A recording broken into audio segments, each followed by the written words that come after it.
मित्रों नमस्कार। जय महादेवी पंचांगुली।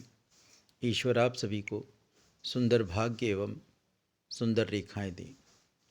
आज हस्तरेखा शास्त्र के अंतर्गत मैं एक महत्वपूर्ण विषय पर चर्चा करना चाहूँगा, जिसे आप लोगों ने अब तक कहीं पर भी नहीं सुना होगा। यह हृदय रेखा है, यह मस्तिष्क रेखा है।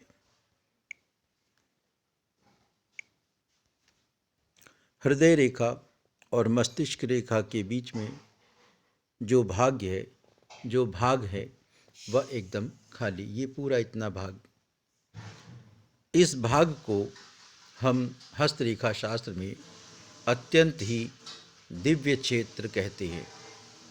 यह क्षेत्र अत्यंत महत्वपूर्ण है और इसी में से गुजर करके धन रेखा को अपने गंतव्य स्थान तक जाना होता है। इसी से गुजरकर सूर्य रेखा को और बुध रेखा को गुजरकर अपने गंतव्य स्थान तक जाना होता है। यदि यह क्षेत्र अत्यंत ही महत्वपूर्ण है, ये हृदय रेखा और ये मस्तिष्क रेखा।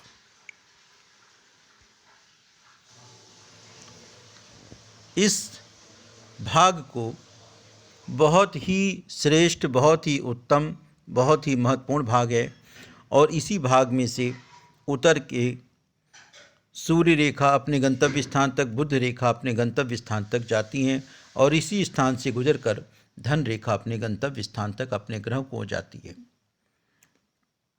आपसे एक चीज़ और कहना चाहेंगे कि यदि इस दिव्य क्षेत्र के मध्य में, यानी मस्तिष्क रेखा और हृदय रेखा के बीच में यदि इस तरह का कोई स्वतंत्र क्रॉस का निर्माण हो जाए तो व्यक्ति की छठी इंद्रिय बहुत तेज होती है। व्यक्ति अपने आप में अज्ञात रहस्यों का स्वामी होता है, उसकी पूर्वाभास शक्ति बहुत होती है और अन्य भाषाओं में, अन्य शब्दों में कह सकते हैं, वह व्यक्ति प्रेडिक्शन करने के बारे में बहुत सटीक प्रेडिक्शन करेगा।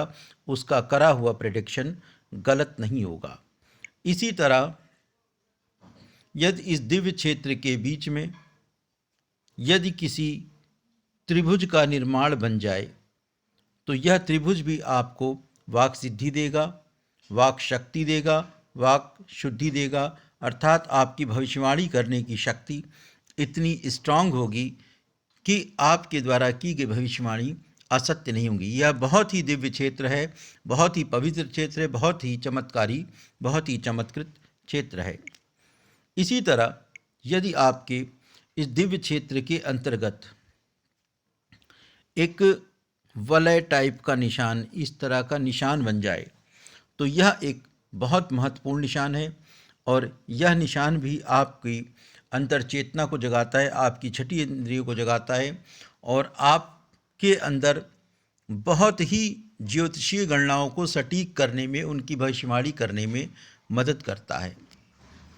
इसी संक्षिप्त ज्ञान के साथ मैं अपने इस लघु वीडियो को समाप्त करता हूँ। जय महादेवी पंचांगुली। ईश्वर आप सभी को सुंदर भाग्य एवं सुंदर रेखाएं दे।